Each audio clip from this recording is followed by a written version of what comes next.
ganin sashen Hausa na BBC.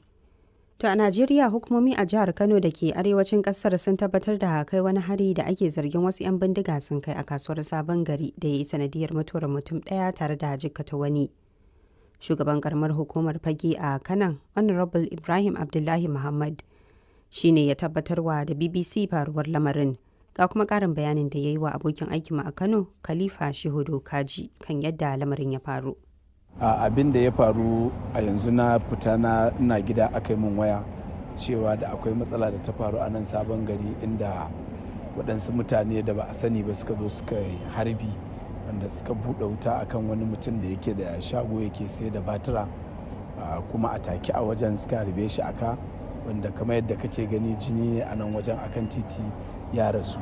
Dama shi kaɗai ne suka kai wa hari ko akwai mutum ɗaya dai shi kuma wanda shi ma sun harbe shi a kirji, na ga da cinya da kuma hannu, shi yanzu yana asibitin international. To dama su suka yi niyyar kai wa hari ko kuwa dai kan wabi suka zo? To fahimtar dai da aka yi gaskiya kamar shi directly wanda suka kashe a wajen kai tsaye shi suka nema. To baya ga shi ba ga wani mutum biyu akwai ƙarin waɗanda suka jikata ko suka samu rauni?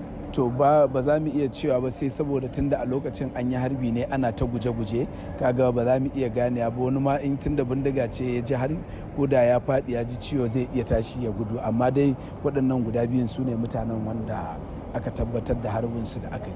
To yanzu wani hali ake ciki, lamar hankula sun kwanta ko kuwa? To kamar yadda ka gani dai yanzu a yadda muke gani da alamu hankali ya kwanta, domin ga jami'an tsaro tun daga police, civil defense, DSS da soja su ma sun zo, an tattare hanyar wuraren don mutane su samu nutsuwa da kwanciyar hankali a inda suke. To a mutanen akan me ake zargin suka zo?